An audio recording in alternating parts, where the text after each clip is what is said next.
Perfect. Now I have your number. Thanks. Hey, I'm Robbie Kramer. You're listening to the Leverage Podcast, where we discuss using your social skills to hack dating, travel, finding your dream job, and becoming a complete man.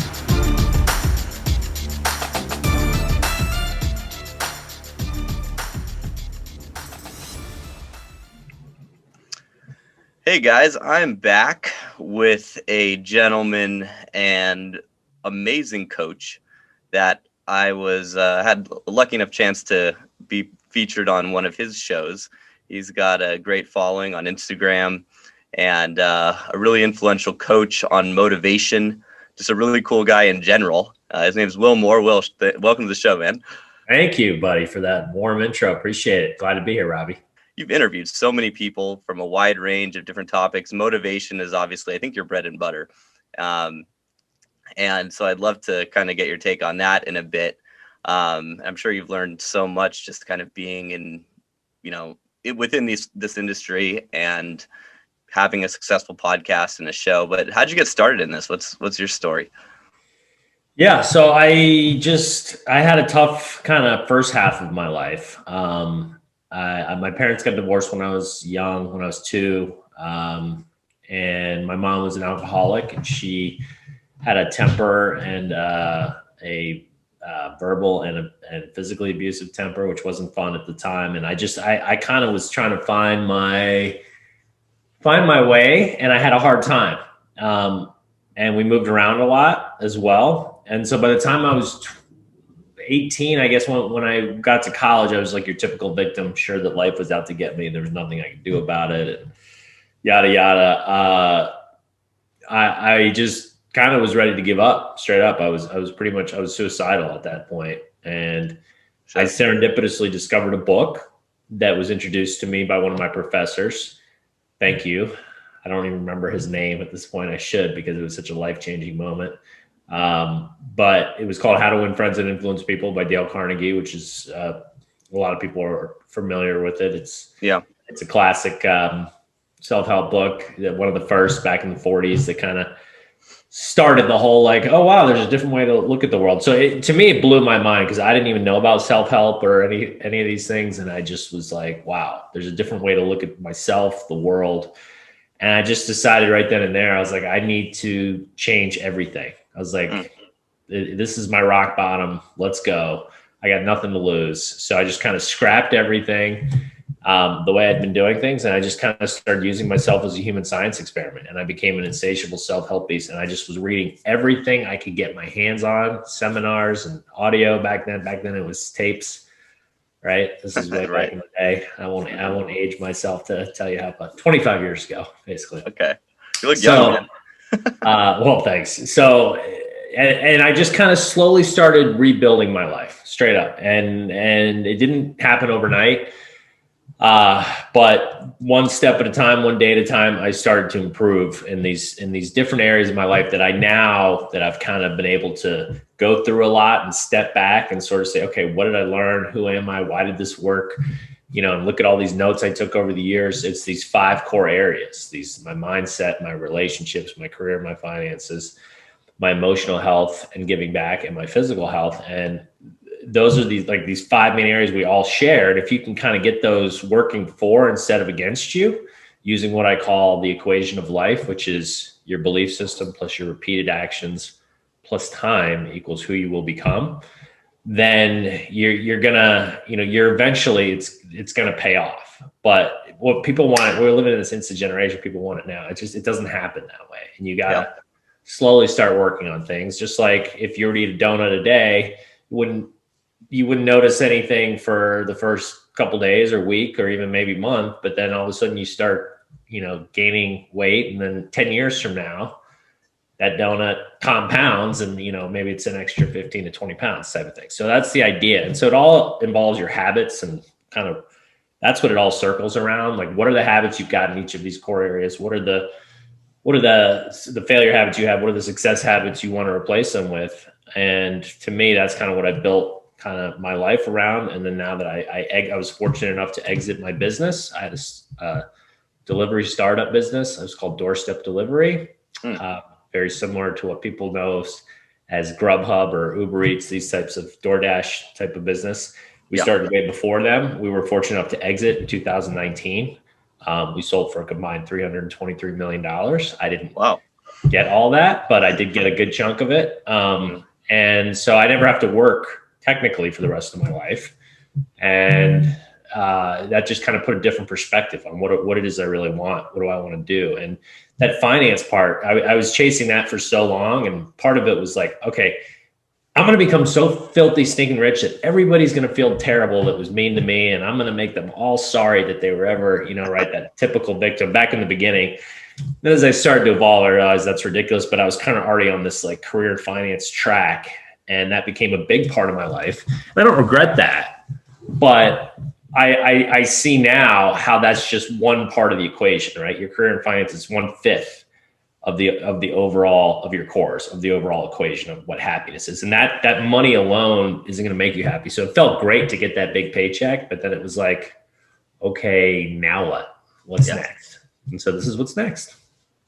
So that's really fascinating about the exit. And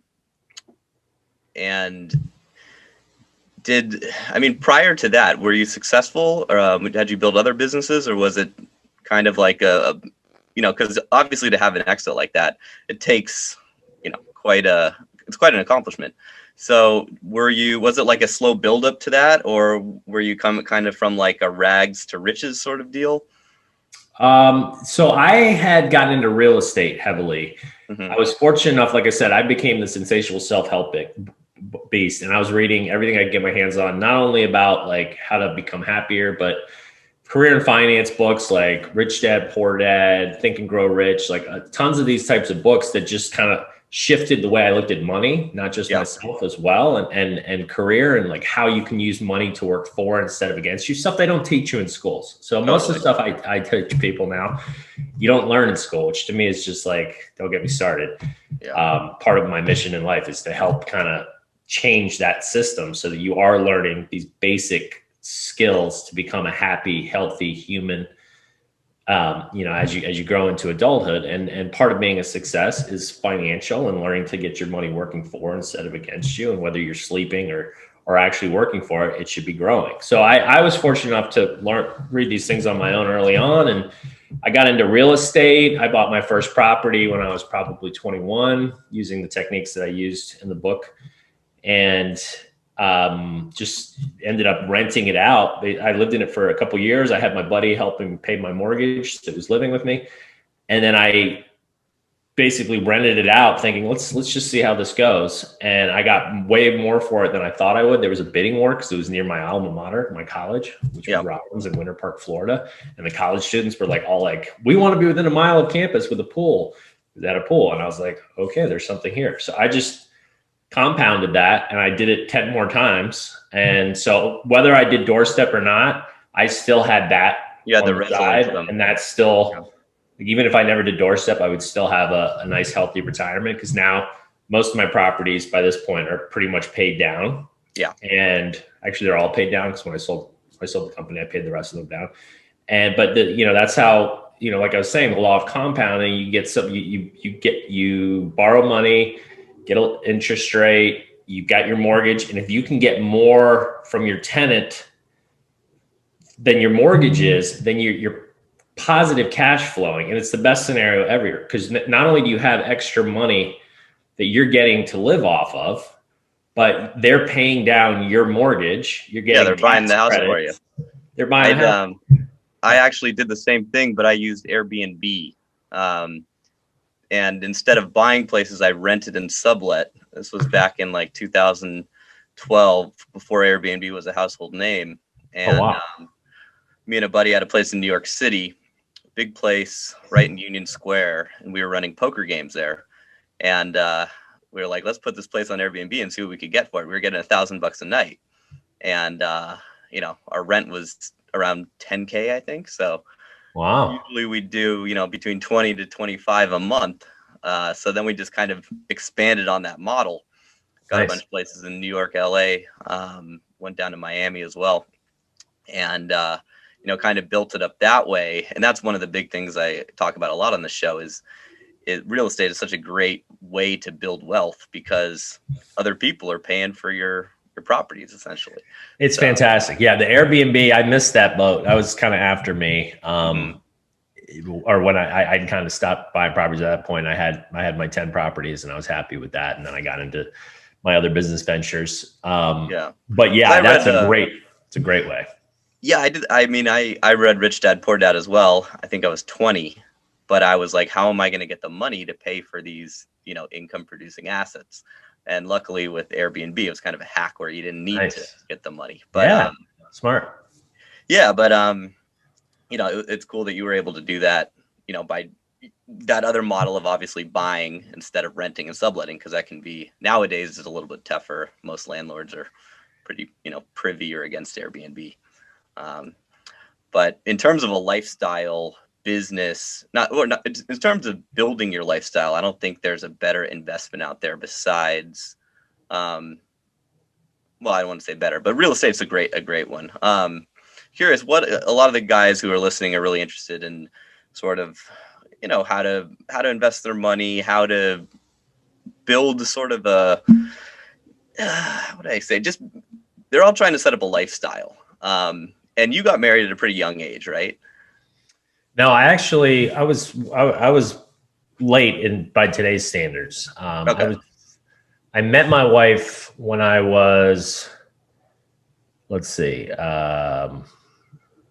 30, was it 35? Yeah, I think 35. Okay. And we got married when I was like 37, I think. Oh, got it. All right. So during that time when you were single before that, sounds like you had, quite a bit of money to play with, had a lot of, options as far as what to do, where to live, who to date. What advice would you give to guys who are maybe in their, early 20s, mid 20s, early 30s, who are single, to set up, a lifestyle to, because obviously you blazed the trail there. Yeah, I mean, I had a lot of fun.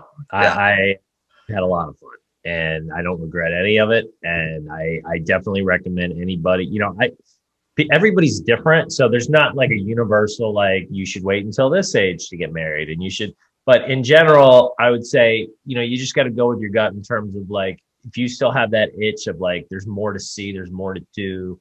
Like you may want to think about getting married at, 21, 22. This is, for guys, in my opinion, most of us don't mature until we're around 30 anyways. Yeah.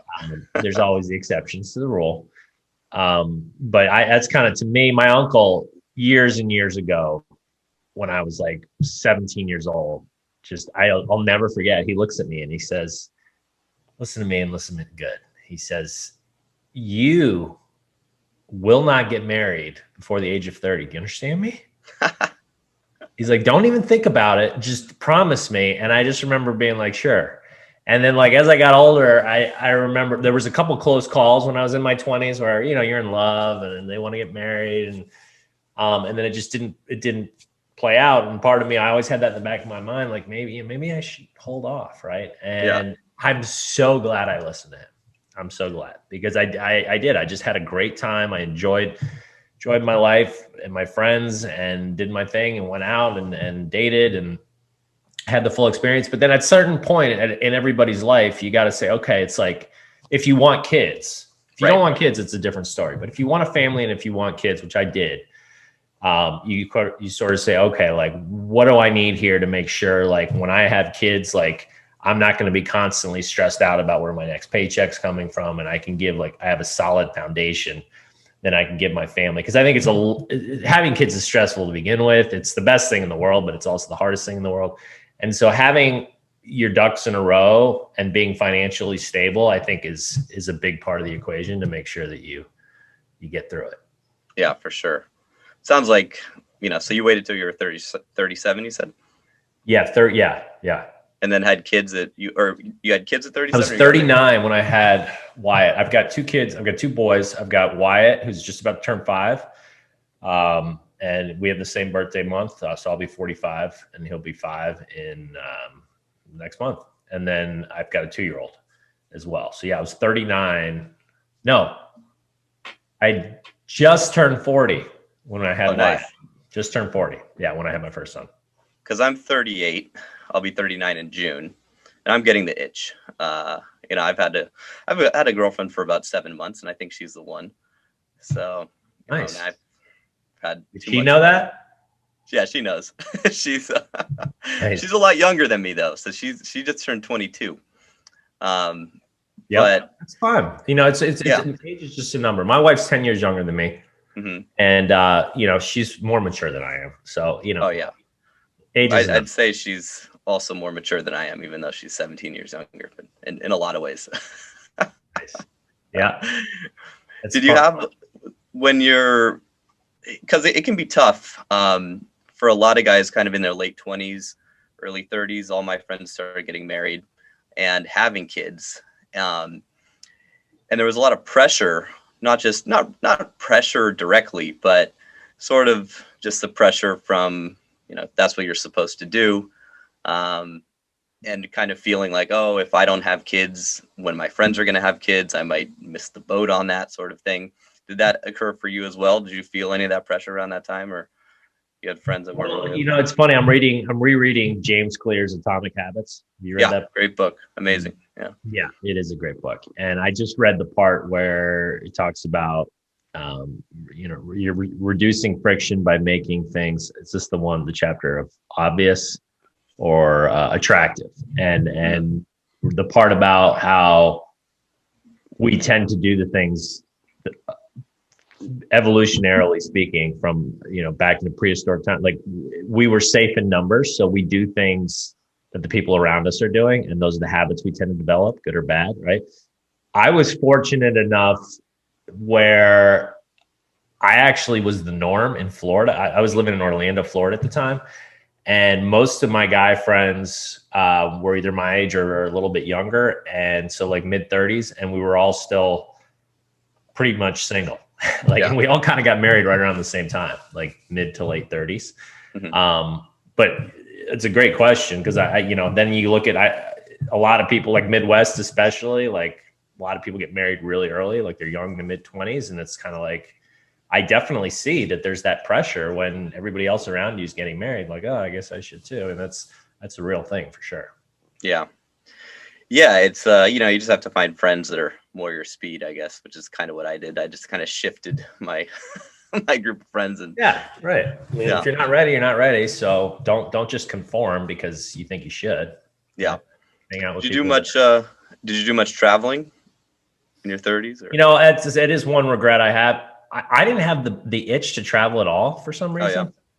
I guess I was growing doorstep delivery, the business I told you about. So that, we grew that from like age 26 to 36. So that was a good chunk of and I got out of college at like 23. So, I kind of needed to be, for that 10-year span, needed to be in Orlando. It was hands-on. I mean, running a business, it's like 12-hour days, 7 days a week, a lot of times. I mean, eat, breathe, sleep it. And, traveling just wasn't even on my radar really. And it wasn't until I got married, and then it was like, we had kids, and it was like, oh wait, now I want to travel. It's like, oh wait, now I can't really. So definitely one of those.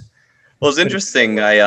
I just interviewed a guy, and he was on my podcast. I was on his, Scott McKay. If you've ever heard of him, he's done, I think, 60 something countries with 2 kids. And he's done 100+ countries with him and his wife. That's great. Yeah. Well, there you go. No excuses, right? Good for him. Yeah. But of course, it is. You got kids in school. It's a They would just do it over the summers. That's really cool. Really cool. Yeah. I mean, traveling. My wife she worked for the Chicago public school system, so we do have the summer off. But now it's like, right. I'm always hungry to grow whatever it is that I'm working on, and right now I'm working on this. This career, this, whatever you want to call it, where I'm trying to help people and grow that. And it's like, I'm very obsessive, and like, I want it to happen right away. But at the same time, like I said earlier in the podcast, I know that it doesn't happen right away, and it's step by step, day by day. But I mean, we're going to Sedona, my wife and I, just a couple's trip. Nice.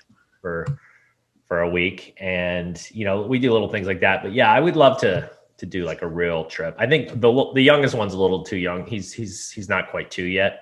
Yeah. Maybe in the next couple of years, we'll start thinking about that. It's a good idea. I mean, you're right though. It is very tough to grow a business while traveling. There's just too many things you got to look out for. You're changing, unless you're kind of, staying somewhere for months at a time. If you're actually traveling, type of business, like if all you need is like a laptop and you can be anywhere, right? That's one thing. But like for me, restaurants, like I had to constantly be checking in and talking to our restaurant owners, and we had at one point our drivers, we'd have driver meetings. We had like thousands of drivers at one point, and we had hundreds of restaurants, close to 1,000. And I mean, it was like, yeah, you can't just take off to Greece for the week when you have that going on, unfortunately. No way, for sure. When you were prior to starting that business, were you always entrepreneurial? Did you have any like quote unquote real jobs after college, or did you go straight into? I got fired from every real job I ever had. Me too. I was a terrible employee. Uh-huh. And at first, I told you that early on when I was a victim, I thought there was something wrong with me. I'm like, why can't I get a normal job like people? And why can't I had a problem with authority. I was a real wise ass. I didn't like being told what to do. Mm-hmm. Never have. Asked my wife. Still don't. Still don't like to. And yeah, I just sort of decided that I needed to move in a certain direction. And yeah, it was sort of like, okay, I'm going to do it. Yeah. Same exact story. I think it's like the entrepreneurial, personality trait or personality. There was, I don't know if you've heard before, there's actually an entrepreneurial like personality category. This guy has a whole sort of niche product on that, or he talks about that. And he talks about how entrepreneurs, if they're in the car and they're trying to get somewhere, they have to turn the music down because it's like too noisy in their mind. I don't know. That's one thing that stood out to me. I was like, how the hell does he know that? No, I like the music loud. Yeah. Okay. I'm allowed. My wife always tells me to turn it down. I love to blast the music. My kids love it too. Like I'll blast the music and we'll dance. And she'll be like, "Turn." No, you meant if you're lost and you're trying to like figure out. Oh, if you're lost. Yeah, like if you're, yeah, that's probably true. Yeah, that's interesting. Right. Well, I know a lot. I'm ADD. I know a lot of entrepreneurs. I think are. It's like because our brains don't necessarily fit into that like 9 to 5 sort of like square box, right? Totally. The problem with authority or square pegs we don't fit in, and so it's kind of like, yeah, I was always like, I beat to my own drum, and then once I started to improve my mindset and my confidence and my perception and my attitude on myself, the world around me, and like kind of, it was like, okay, wait, I'm not so bad. Like I got weaknesses just like everybody else does, but that guy's got them, that guy's got them, that guy's got them. How can I learn to work around my weaknesses, outsource them, right? Figure out how to kind of hack them. How can I focus on the strengths that I do have, which for me is like my creativity. And I do have an insatiable drive. Like when I make my mind up to do something, it's like, I'm all in. And so I decided to use that stuff for instead of against me. An entrepreneurial path was the exact right fit for me. And I did way back when I was a kid, I did always mow the lawns. In the summers, I used to have a couple buddies back when I lived in Bethesda, Maryland. I still remember we would go knock on doors in the summer and we'd mow lawns. We'd knock on doors in the fall and we would rake leaves, and we'd knock on doors in the winter and we would shovel snow. And it was just a good way to pick up extra comic book money. I guess I was kind of entrepreneurial. Yeah, for sure. So one of the things that can be tough, something I've struggled with a lot is, I don't know if you call it, just you're searching for too much control. Like I always have a trouble outsourcing things I suck at in my business. And I see that happen a lot with guys who are, entrepreneurs. And obviously to grow a business and have an exit, you kind of have to get past that, I feel like. Was that something you ever struggled with, into trying to do everything until you end up finding someone who can do it better? Yeah, I mean, it's human nature to want to, like, especially with your own thing, to want to do everything. Yeah. But at a certain point, it's not scalable. Right. You can't scale your business and grow it if you're the only one manning the helm in every single position. Totally.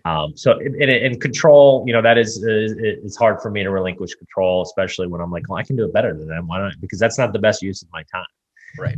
So yes, that was definitely a learning curve. And that's something that if you want to be successful, you've got to learn to be able to do. And these days, Fiverr, Upwork, you can run a business remotely, and there's so many people to choose from. But it's still the same in terms of, I found, because I use Fiverr and Upwork and I hire people for various parts of my business.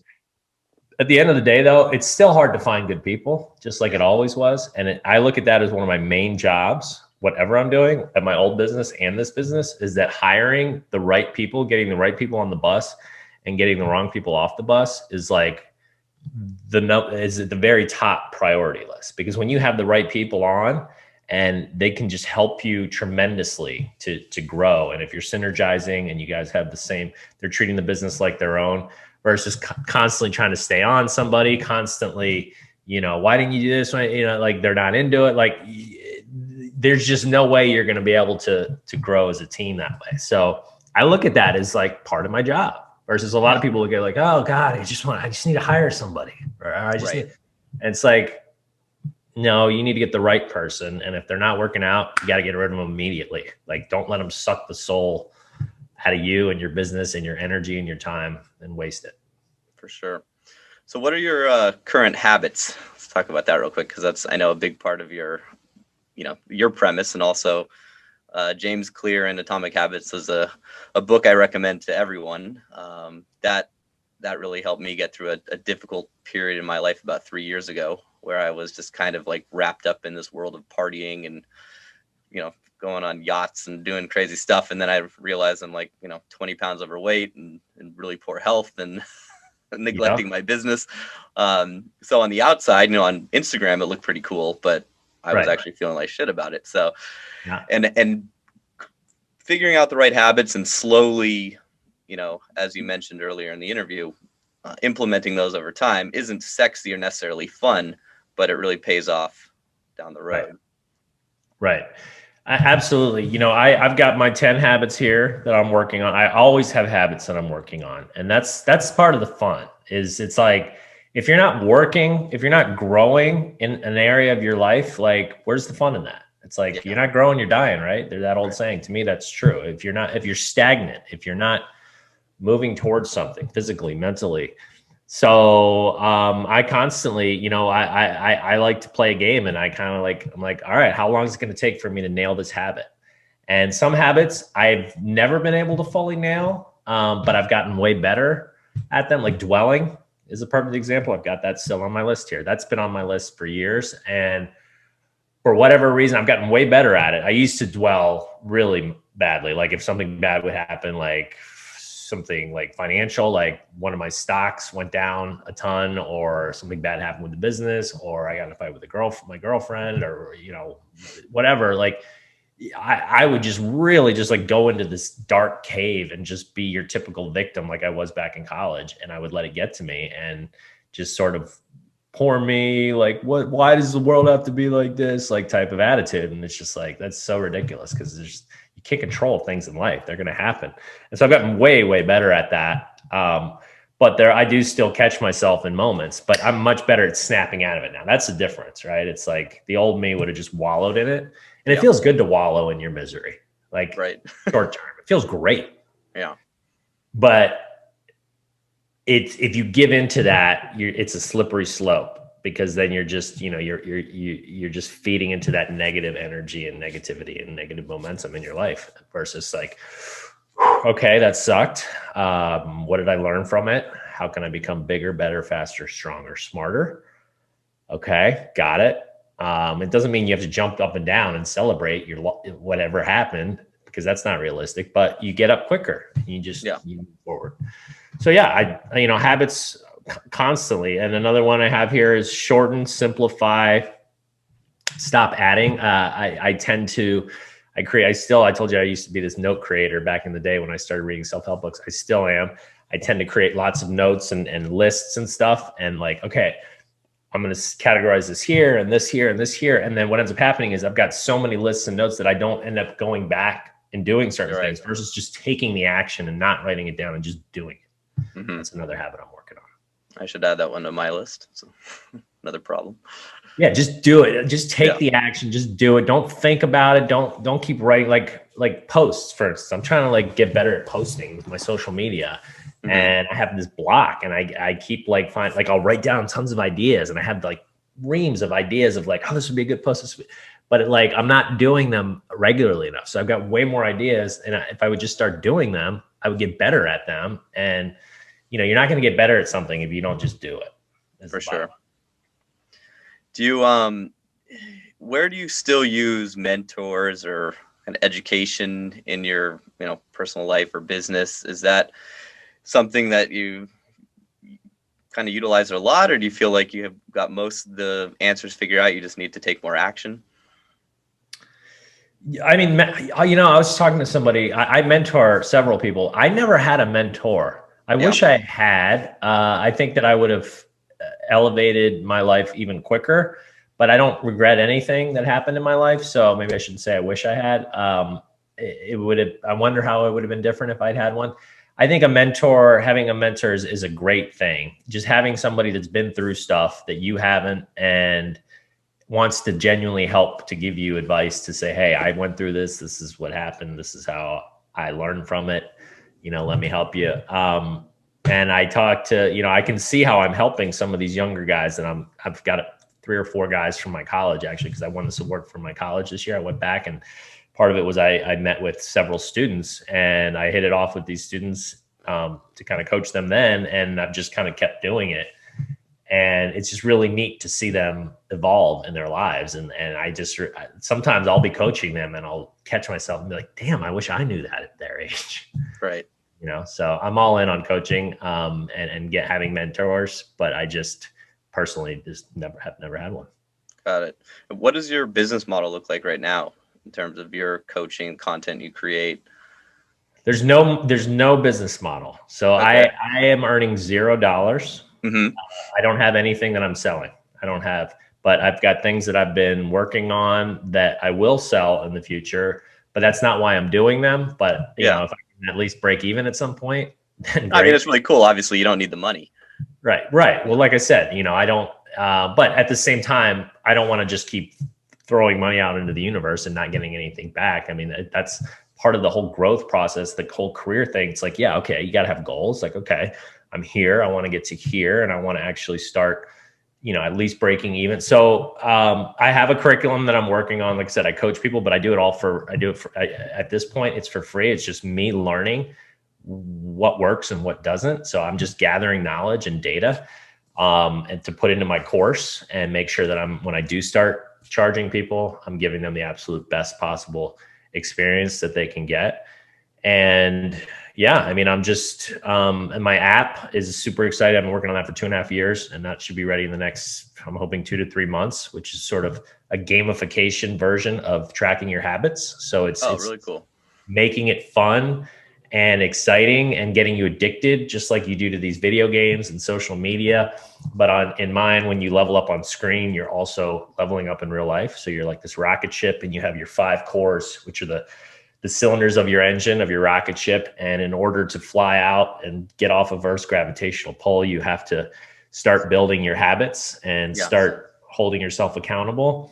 And the more you do that, then you can get off and you get to the moon, and then to the next planet and the next solar system and galaxy, and you're meeting aliens along the way, and there's asteroid fields. And so it's like, it's a game, but it's a game in that you can't win unless you're actually doing these things. I mean, you can lie to the app and say, I did this, but that's no fun.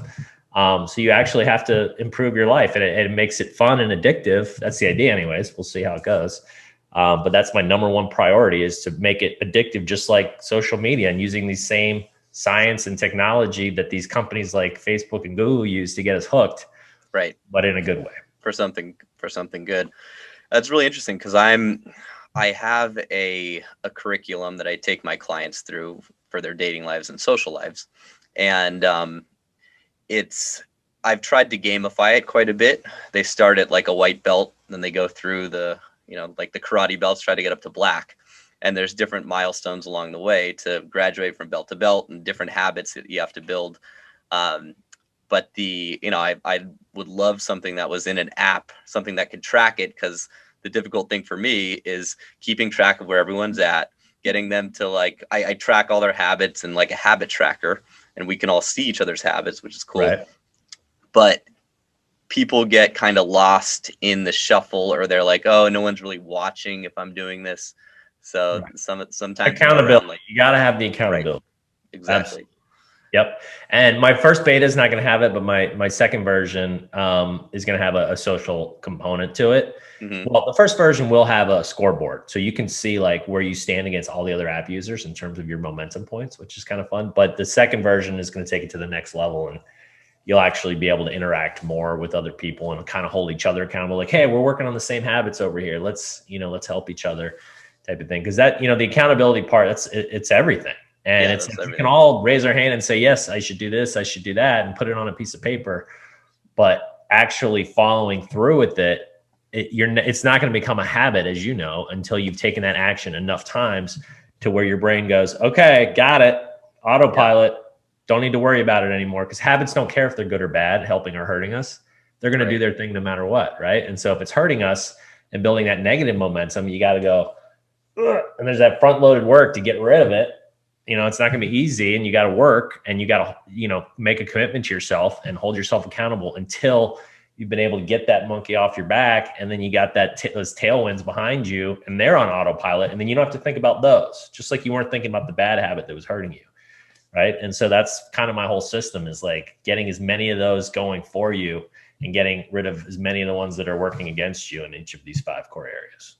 Yeah, that's obviously vital. And, that'd be cool. Let me know when it's out. Maybe I can get all my guys on it, or find a way to like white label it or something. It sounds like it would be helpful for you. If you go on my website, More Momentum, MOORE momentum.com, like my last name, there's an app at the top. It says Gamify Your Life. There's a little app. You can sign up for the beta for when it comes out. Oh, the beta's out. Okay, cool. Yeah, when it comes out, it'll notify you. So it's going to got it. Months, but it'll notify you when it's out, and then it'll send it to you.